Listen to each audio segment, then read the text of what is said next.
तो चलिए फ्रेंड आगे बढ़ते हैं हम लोग। आज की वीडियो सीरीज के अंदर हम किरचॉफ लॉ डिस्कस करेंगे बेसिकली, और दोनों लॉ को आज डिस्कस करेंगे हम लोग, तो बने रहिएगा। और उससे पहले मैं रिकमेंड करना चाहूंगा कि अगर आपने हमारे इस सब्जेक्ट के प्लेलिस्ट का एक्सेस नहीं किया तो जरूर प्लेलिस्ट का एक्सेस कीजिएगा। प्लेलिस्ट का लिंक आपको नीचे डिस्क्रिप्शन बॉक्स में मिल जाएगा, आप वहां से उसे चेकआउट कर सकते हैं। ओके, तो आइए स्टार्ट करते हैं।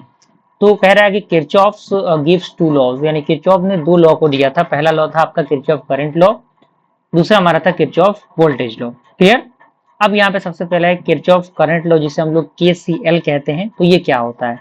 तो पॉइंट कह रहा है कि it state that the current flowing into a node, यानी ये बताता है कि जो करंट फ्लो होता है नोड पे और जंक्शन पे must be equal to the current flowing out of it. तो वो इक्वल होता है जितने करंट बाहर होते हैं इनके इक्वल, यानी जितने कह सकते हैं कि जितने आपके जो करंट है किसी नोड पे आके मिलते हैं और उससे जितने बाहर जाते हैं दोनों इक्वल होते हैं।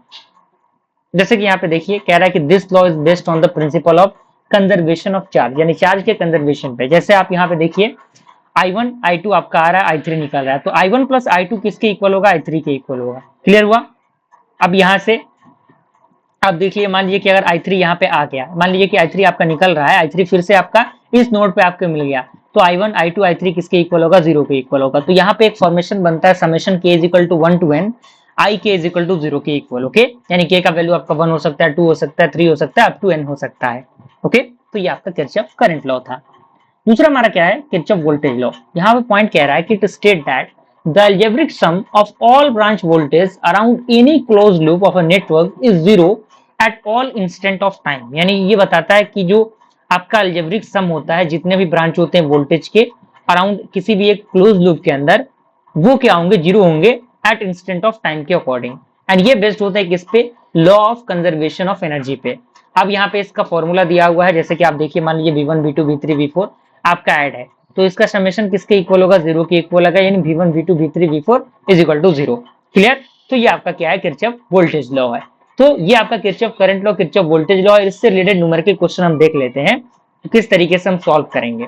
तो मान लीजिए यहाँ पे एक पॉइंट कह रहा है कि note R is equal to R1 R2 divide by R1 plus R2, यानी अगर आपका R हमें फाइंड आउट करना है, अगर पैरेलल में रहेगा तो मल्टीप्लाई हम करेंगे R1 R2 का, और डिवाइड में करके हम क्या करेंगे? R1 R2 को ऐड कर देंगे, और अगर सीरीज में रहेगा तो सिंपल R1 R2 को हम ऐड कर देंगे। तो यहाँ पे हमें फाइंड आउट करना है डायरेक्टली I को। तो यहाँ पे I आप देखिए, I को हमें फाइंड आउट करना है। तो सबसे पहले हमें क्या करना होगा? जितने भी सीरीज में उनको पैरेलल और पैरेलल को सीरीज में हमें कन्वर्ट करना पड़ेगा। तो ये पूरा फॉर्मेशन दिया हुआ है, 12 वोल्ट का यहाँ पे एक बैटरी यहाँ पे लगाया गया, हमें I फाइंड आउट करना है। तो चूंकि आपको पता है, क्योंकि वोल्टेज दिया हुआ है, रेजिस्टेंस दिया हुआ है, I और R दिया हुआ है, सॉरी VR दिया हुआ है, तो I तो आसानी से निकल जाएगा, है कि नहीं? लेकिन उससे पहले हमें इस R को सही तरीके से सही वे में सजाना पड़ेगा। तो हमें क्या करना पड़ेगा? इसको स्ट्रक्चर्ड वाइज सजाना पड़ेगा। तो हम क्या करेंगे? R को अप्लाई करेंगे पैरेलल वाले कंडीशन के लिए।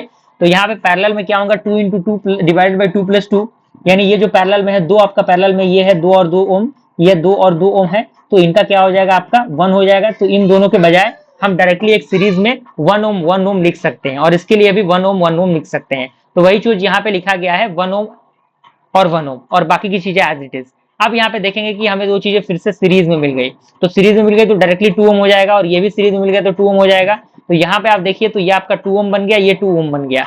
अब चूंकि आपको 2 और 2 ओम पैरेलल में मिल गया, तो फिर से पैरेलल में मिला, तो हम क्या कर देंगे? यहाँ पे पैरेलल के लिए 1 है, सीरीज के लिए 2 है, तो पैरेलल के लिए 1 हो जाएगा। आप यहाँ पे ऐड करेंगे तो इसको, तो यहाँ पे 1 ओम हो गया, तो यहाँ से आपका 1 ओम आ गया।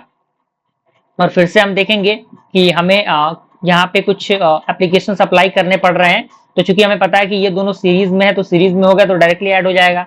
तो 1 ओम कितना ओम हो जाएगा? 2 ओम हो जाएगा। तो ये आपका 2 ओम हो गया।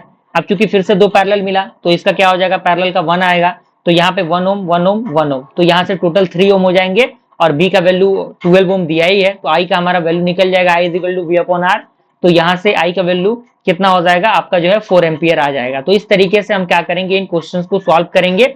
अब यहाँ पे एक प्रैक्टिस के लिए आपको दिया जा रहा है, इसको आपको अच्छी तरीके से प्रैक्टिस करना है, और इसके आंसर को कमेंट के जरिए बताना है कि क्या इसका आंसर आ रहा है। तो फिलहाल आज के लिए इतना ही रहने देते हैं हम लोग। नेक्स्ट वीडियो के अंदर नेक्स्ट टॉपिक को डिस्कस करेंगे। मिलते हैं फ्रेंड्स अगले वीडियो में, तब तक के लिए थैंक यू।